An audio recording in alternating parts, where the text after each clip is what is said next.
अगर आप 2025 में यूएससीएमए बनना चाहते हैं तो इन टिप्स को फॉलो कीजिए और हमारी मेंटोरशिप बैच का रिजल्ट 95% है। चैलेंज नंबर 1 तो यही है कि सर हमने आज तक कोई भी इंटरनेशनल एग्जाम नहीं दिया। तो आज की इस वीडियो में मैं डिस्कस करने जा रहा हूं बीकॉम स्टूडेंट के लिए सक्सेस टिप्स, आपकी लाइफ में यूएससीएमए का वर्ल्ड क्लास डेजिग्नेशन अचीव हो।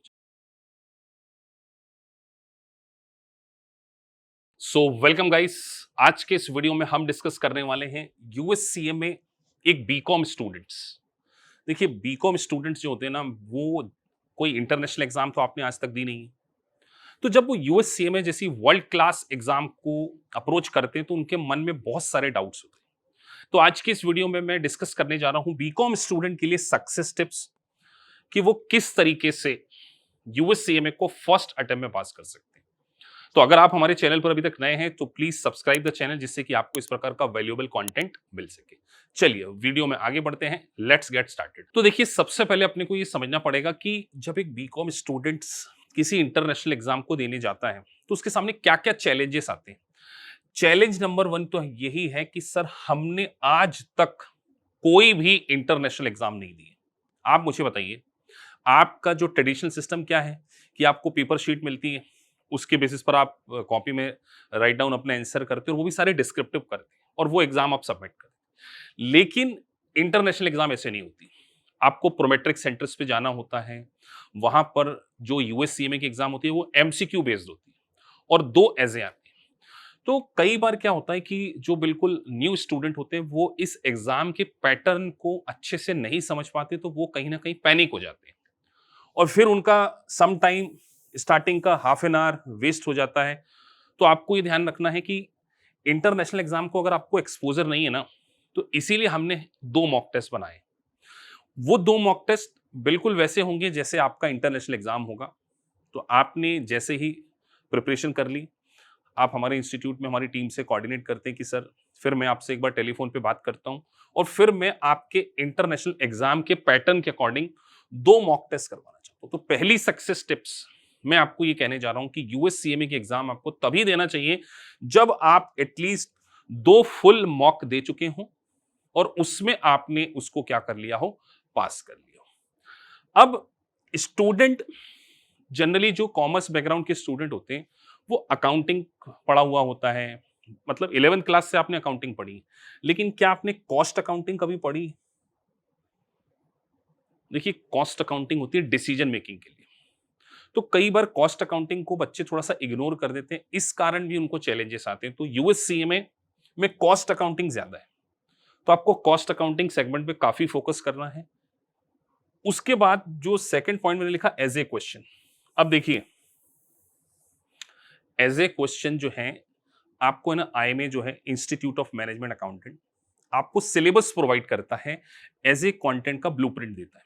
एग्जाम सपोर्ट सिस्टम उसको बोलते हैं। आप उस पूरे एग्जाम सपोर्ट सिस्टम को पढ़िए, समझिए और अपनी फैकल्टी से पूछिए कि क्या आप एज ए क्वेश्चन को कर पा रहे हैं। देखिए एज ए क्वेश्चन में आपको ना कंप्यूटर पे टाइप करना होता है, आपका प्रेजेंटेशन मैटर होता है। इसीलिए जब हम हमारे इंस्टीट्यूट में बच्चों से बात करते हैं तो मेरा सबसे ज्यादा फोकस होता है कि उनके एज ए राइटिंग की स्किल को इंप्रूव करना।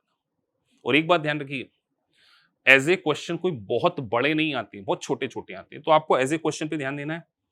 और यूएससीएमए की एग्जाम टेक्निकल एग्जाम है, तो आपकी एनालाइजिंग और इवैल्यूएशन स्किल बहुत अच्छी होनी चाहिए।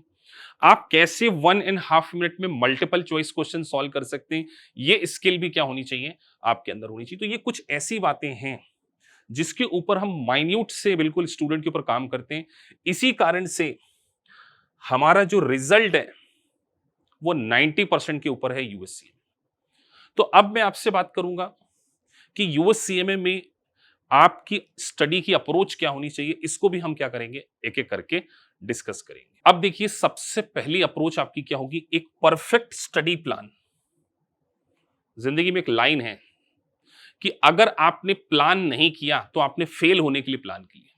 If you Fehling in plan, इसका मतलब आपने फेल होने के लिए प्लान कर लिया। तो सबसे पहली अप्रोच आपका एक सही स्टडी प्लान होना चाहिए।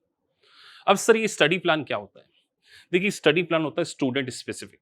इट मे बी पॉसिबल आप एक वर्किंग प्रोफेशनल है, हाउस वाइफ है या स्टूडेंट है, तो आपको सबसे पहले डेडलाइन सेट करनी होगी। जैसे अभी चल रहा है सितंबर, लेट से आपका फरवरी विंडो है, तो आपको फरवरी विंडो को टारगेट रख के डेली आप कम से कम 3 घंटे की स्टडी कीजिए। उस 3 घंटे की स्टडी में सबसे ज्यादा फोकस आपका पहले होना चाहिए कि आप एक बार बुक की रीडिंग करें और एमसीक्यू को सॉल्व करके देखें। और यूनिट वाइज जो आपका एमसीक्यू है उसमें आपका स्कोर 80% आना चाहिए। जब भी मैं अपने स्टूडेंट से बात करता हूं तो मैं उनसे यही पूछता हूं कि सॉफ्टवेयर में आपका 80% स्कोर आ रहा है या नहीं आ रहा है। तो पहली स्टडी प्लान में एक टारगेट सेट कीजिए आप कि आपको फरवरी विंडो में देना है, मई जून में देना है, अक्टूबर में देना है, कब आपको एग्जाम देना है। उसके अकॉर्डिंग 3 घंटे की डेली पढ़ाई और 3 घंटे में एमसीक्यू सबसे ज्यादा, और कोशिश कीजिए कि 80% आप स्कोर कीजिए। तो एमसीक्यू के बारे में बात कर ली, एज ए को भी सॉल्व करना है। अब मैंने देखा है बहुत सारे स्टूडेंट क्या होता है ना, एज ए को प्रोकास्टिनेट करते रहते हैं। मतलब आज कर लेंगे सर, पहली यूनिट कर ली, उसके एमसीक्यू सॉल्व ही नहीं करें, उसके एमसीक्यू सॉल्व कर लिए, उसके एज ए क्वेश्चन ही। एक यूनिट कंप्लीट हुई है, उसके एज ए सॉल्व करो, दूसरी यूनिट सॉल्व करी, उसके MCQ plus as a solve करो। तो साथ साथ चलते चलो। और the golden tip, mark my word, exam में आपको 70% थ्योरी मिलेगी। और यहां पर थ्योरी को क्रैमिंग नहीं करना है, मगअप करने की जरूरत नहीं है। आपको थ्योरी प्रैक्टिकल मिलेगी, आपको केस स्टडीज प्रोवाइड की जाएंगी, उन केस स्टडीज को आपको समझना होगा और उसके अकॉर्डिंग आंसर देना है। और मैं हमेशा बोलता हूं, एक अच्छे प्रोफेशनल आप तभी बन पाएंगे जब आपके अकाउंटिंग कॉस्टिंग के बेसिक्स बहुत ज्यादा स्ट्रांग होंगे। देखिए जितनी भी इंटरनेशनल एग्जाम है ना, उसमें फाउंडेशन बहुत ज्यादा स्ट्रांग होना चाहिए, because it's all about application. तो ये एग्जाम जो है वो एप्लीकेशन के लिए। सो हम आपके फंडामेंटल के ऊपर फोकस करेंगे, आपके बेस को स्ट्रांग करेंगे। इसीलिए हमारी सुपर 30 फंडामेंटल क्लासेस चलती है, जिसको मैं खुद कंडक्ट करता हूं, जिसमें आपके बेसिक्स को मैंने क्या करना है, काफी स्ट्रांग करना है। आगे बढ़ते हैं। जो 95% सक्सेस है हमारी मेंटोरशिप बैच का है। मतलब आप हमारे यूट्यूब चैनल पर आप जाकर एक बार बीकॉम स्टूडेंट के इंटरव्यूज देखिए। इवन दो उनका एकेडमिक बैकग्राउंड इतना स्ट्रांग नहीं था, बट फिर भी उन्होंने पास किया यूएससीएमए को फर्स्ट अटेम्प्ट में। रीजन क्या है?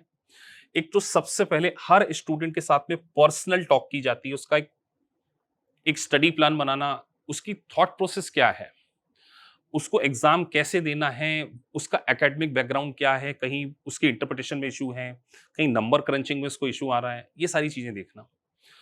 पर्सनल डिस्कशन के साथ साथ उसकी परफॉर्मेंस को पूरा सॉफ्टवेयर में देखना। और देखिए, बड़े एग्जाम तभी आप अचीव कर सकते हैं जब आप कॉन्फिडेंट हो। तो आपको कॉन्फिडेंट रखना। तो जब तक आपके पास एक मेंटोर का सपोर्ट नहीं होगा, इसीलिए हम इसको मेंटोरशिप बैच बोलते हैं कि because we want to make sure कि आप इतने बड़ी इस जर्नी में अलोन फील ना करें। दैट्स व्हाई हम आपके साथ में मेंटरिंग सेशन करेंगे, आपकी पूरी परफॉर्मेंस को डिस्कस करेंगे।